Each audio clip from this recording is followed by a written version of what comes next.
Pastor Philip Anthony Mitchell. I can't.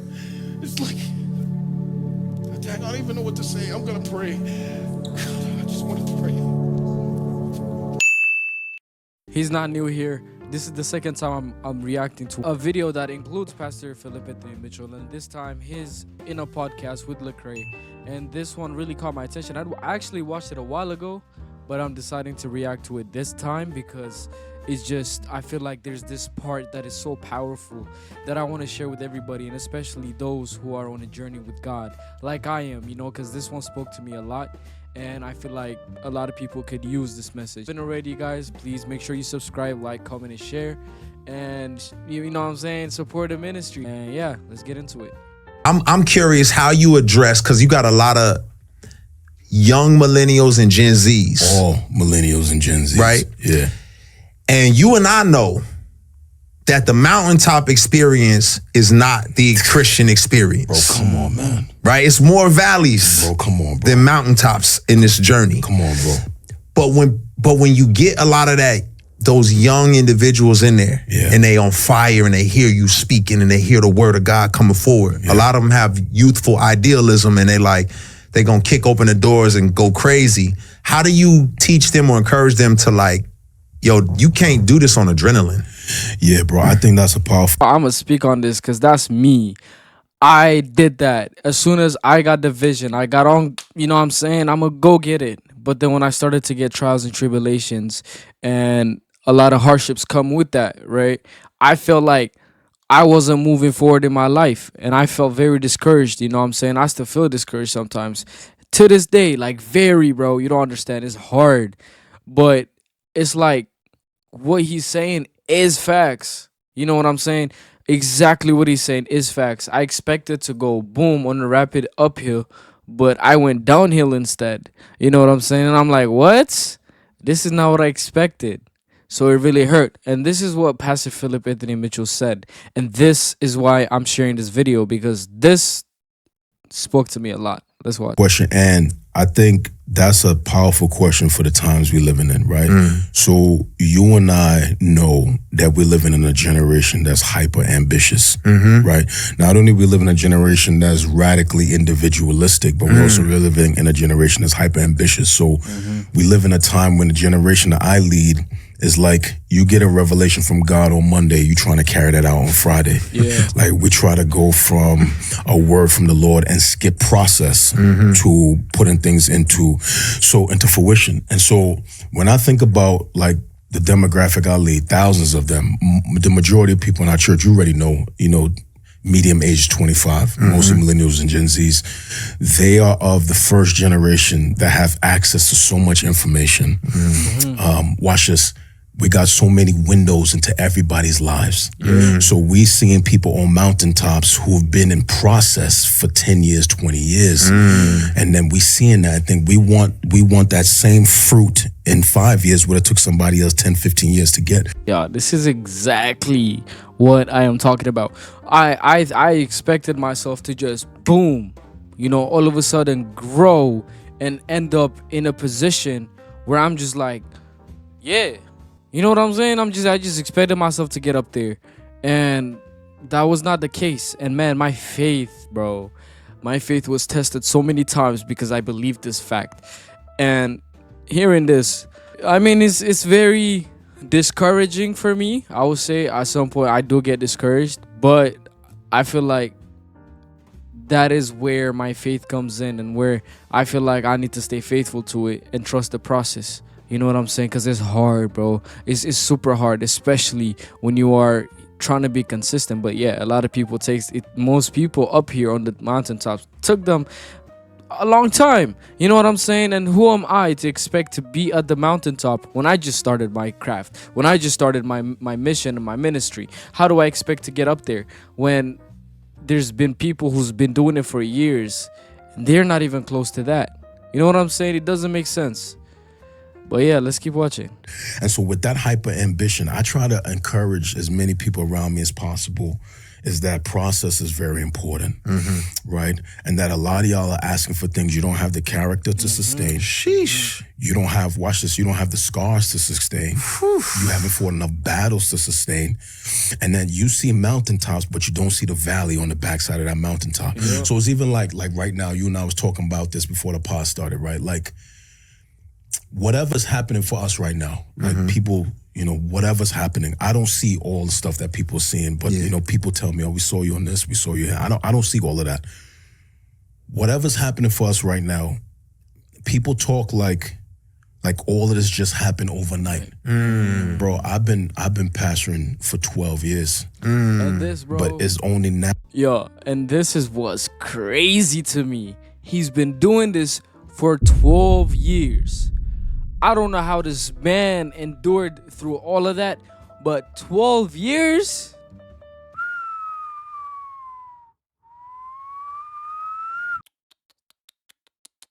It's too much. It's too much. 12 years. This man was suffering through hardships, trials, tribulations, left to right, up and down.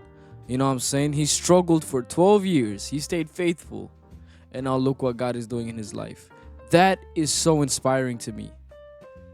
That is so inspiring, bro, for real. Now in the 12th year that anybody know I exist. Sheesh. You see what I'm saying? I've been preaching for 12 years, bro. And so that's not an overnight thing, bro. It may look overnight to some people, but it's not overnight to me. Y'all ain't see 12 years of tears. You ain't see 12 years of betrayals. You ain't see 12 years of pain, 12 years of suffering, 12 years of loss. You ain't see 12 years of devastation, 12 years of dealing with hopelessness, depression. Can we keep it real? Keep it a stack. Preaching with depression. Yeah. And that to me was where I was struck straight to the heart. You know what I'm saying? There was a lot of moments, but this one I feel like struck me straight in the heart. And I was like, that's me. You know what I mean? I've been dealing with so much things, you know, mentally. I think that if I told people I go through this, people will be shocked. But I'm human, you know, and that's what I'm trying to normalize, is that I want people to understand that just because I seem to have a good relationship with God does not mean I don't go through trials, I don't go through tribulations, man. I go through a lot of hardships, you know, especially mentally speaking. And when he said preaching while depressed, that one was like facts. You know, I've been there, and I hope you know that it's okay, and that God cares. You don't have to deal with this on your own. You know what I'm saying? There's your Christian brothers and sisters out here who are willing to serve God with you. You just have to speak up, bro. If you need help, say you need help. Don't keep it inside, you know? And also remember that God is here to help you, you know? God is your shepherd. He's your rock, your foundation. If he's your foundation, in the book of Matthew, he talks about it. When the wind and the storm comes, you know who your foundation is. It's a rock, so you are gonna stand firm. But if you build your house on sand, you know, on yourself, then it's gonna be tough. But when your foundation is the rock, Jesus Christ himself, you'll be good. Real talk. And that's why he endured to this much. He endured so much trials and tribulations for 12 years. But we expect to all of a sudden just grow and just keep going. You know what I'm saying? It doesn't make sense. But let's keep watching. But God can do anything. I'm not saying that God can't do it. He can if he pleases. But it's unlikely, because everybody in the Bible went through pruning and training before they got to where they got to. Let's keep watching. Feeling suicidal, wanting to quit. Nobody ain't seen that dark time. You just see mountaintops, right? And so I'm trying to encourage people to say it's process, bro. Yeah. I feel like some of God's goodness is to tell you wait. It's like you asking God for stuff that you don't have the character for, you don't have the weapons for, you don't have the experience for, and then it's his love to make you wait. That's like, yeah, and another thing to that, I made a video about this on TikTok, but The reason why God makes us wait sometimes is because his glory needs to be shown in that. You know what I'm saying?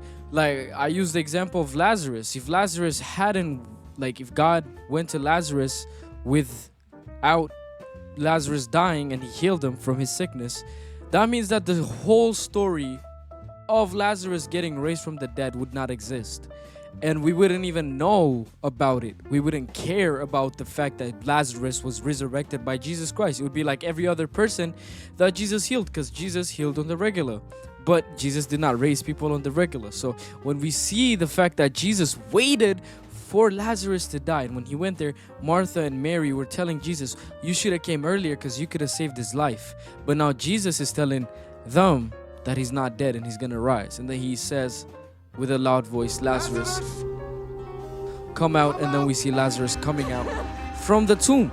So sometimes God will make you wait because he wants to glorify himself through your situation. Yeah, your situation could be very hard, but in that hardship, if you're delivered, who will be getting the praise? It's God, because God wants to destroy your pride. You shouldn't think that you did something. It was all God. So when trials and tribulations come, when God delivers you, you give praise to God, not yourself. But yeah, man, let's keep watching. You and I got kids. That's like one of our young kids asking us for a car, and you 10. I got the means to give you that car, but if I give you that car at 10, you're going to kill yourself. Now, you come back and ask me for that car at 17, you're a little bit more mature, you can handle that. And I think this generation would do itself good if we get delivered from being hyper ambitious. Facts. And we focus more on the walk with the Lord. And we stop seeing all these things as the reward. Like, I remind my church as often as I can, and this is boring, Craig. This is boring. Watch. Christ is the reward. Yeah. He is the reward, bro. Not the bag, not the mountaintop, not the followers, a mega church, not the followers. No. Because you know what I learned? You can have hundreds of thousands of followers and still be empty. You can I keep it real? Please. You can pastor a mega church and still deal with brokenness. And that is the truth, y'all. I have achieved some type of success. You know, some of my videos have went viral on TikTok, and when that happened, I was like excited, but that caused me to be more broken than I've ever been before, because I wanted to grow my channel even more. I'm like, yeah, I need to do what I did here because this worked. Yet the whole time it was God who exploded that, and God who takes and God gives. And who was I to think that God gives me when I ask, and he has to work by my way? God works by his way. So exactly like Pastor Philip said, he'll make you wait.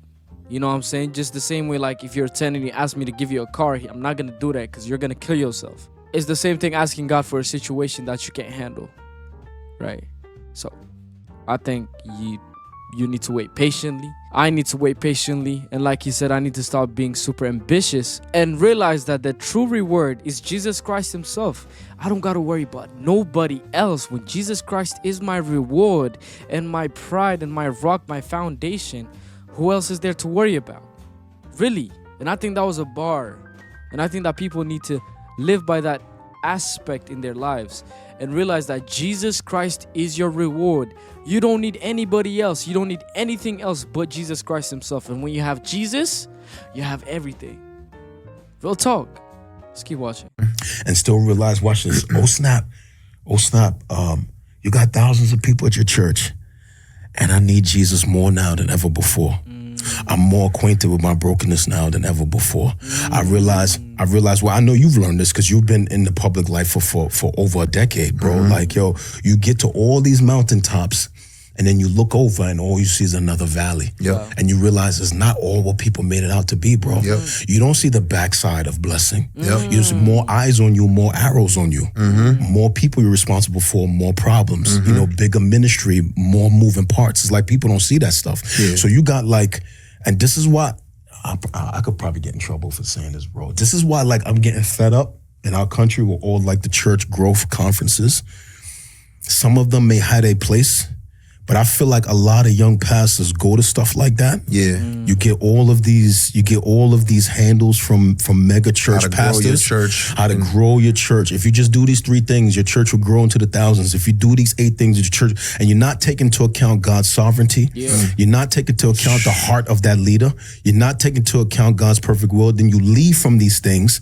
And a lot of these men drive home with a books full of notes. You're insecure, you're jealous, you're covetous, and then you're going to go home and put all that into practice. He's talking about his experience here. I mean, I haven't been to any of these conferences, but I think that Jesus Christ should be the focal point in everything. Yeah, even me, I struggle with this. You know what I'm saying? I struggle with keeping Jesus Christ as my focal point, and him is my, and Jesus Christ as my Lord, and nothing else is in between me and God. It's hard, right? I'm not saying I am perfect doing this, but I 100% agree when he says this, because I feel like your main focus needs to be Jesus. And when Jesus is your main focus, he will do the marketing himself for you. Everything he will figure out for you. You just trust him and walk in faith. He got everything in his hands. You know what I'm saying? He got everything. You just stay faithful and you just be patient and you walk. That's all he asks of us. You know what I'm saying? And I think that's important. Practice and try to twist God's arm into giving you what you desire without process, without dealing with your heart. You And know that what I'm may not saying? be what he wants. And it may not be for what. And I think that we should talk more about health than just growth. Instead of talking church growth, let's talk church health. Let's talk about the health of the leader. Let's talk about the purity of your heart. Let's talk about how you're dealing with your sin. Let's talk about your purpose for preaching. Let's talk about fidelity to the text. Let's talk about your motivation for any platform that you're on. Why don't we have conferences about that, Craig? You know why? That stuff is boring. Yeah. Don't nobody want to pay to hear about that. Right. But I feel like that's what we need to be talking about. Right. You know what I'm saying? Don't nobody want to come to a conference, we talking about purity, bro. Now that's to be able to like about you is what I like. I got him there. I got him. Yeah, you trying to throw an ad real quick. I got that. This what I like about you. You see what I'm saying? Yeah, this what I like about you is I feel like every day there's a conference teaching people To kill bears. how to kill a bear. Come on. Every day it's another conference of this is how you kill a bear. This is how you kill a bear. And then I'm like, but if all y'all at the conference learning how to kill a bear, who killing bears? You know what I'm saying? And I think you just out there killing bears and you unapologetic and people don't like you for that. Yeah, I know. Because and this I do want you to speak to this though, because I think it's healthy for some folks who may have you a little twisted, right? Because I was even having a conversation with one of my boys about it because he had some questions and I was like, I think you might have it twisted. Some people may say it's self-righteous to say that these pastors are doing it wrong because what it implies is that you're the only one doing it right. Yeah. How would you address that? Yeah, so I don't first things first, a lot of the things I say about errors in pastoral ministry, I implicate my own self. First things first. Yeah. So that's where I'm gonna pause the video. But in all honesty, man, 100% agree with Pastor Philip there. And usually he talks about his experiences before he even goes into great detail about the situations that he deals with. You know what I'm saying? Like everything is more about his experience and what he did with whatever God had given him at the start of his ministry, right? When he's talking about those conferences and the pastors, he usually is talking about his experiences and what he did, right? And he's saying that it was wrong. So I could say the same thing now, right? When I first started my ministry, I was so driven to get famous and get fame and all these things. I was forgetting who God is and I was putting God to the side and I was so focused and driven on this. And what became my God was content. And it still kind of is, bro. And it's hard when you feel like you're losing it. You're losing your God, right? And then God dismembers it so you can keep him first and before it. So it's better for you to serve God than actually be a pastor sometimes. It's better for you to serve God than do content creation. Because ultimately, who is greater? God or your content? That's where the battle becomes. You know what I'm saying? And in the book of Matthew chapter 6 verse 24, it says no one can serve two masters at once. You'll either hate the one and love the other, or you'll despise the one and be devoted to the other. So it's just a flip. You know what I'm saying? You gotta choose. You can't serve both God and money. That's what he says there. And that's like, you can't serve God and content. You have to serve God only, and then content is an addition for you to spread the gospel with, because that is the greatest commission, Matthew 28:19. That being said, guys, that's all for today. Like I said, make sure you subscribe, like, comment, and share. Support the ministry, because this is how we grow. And yeah, y'all, that's all I have for today. Remember, guys, God loves you, and I love you too. Peace. We out.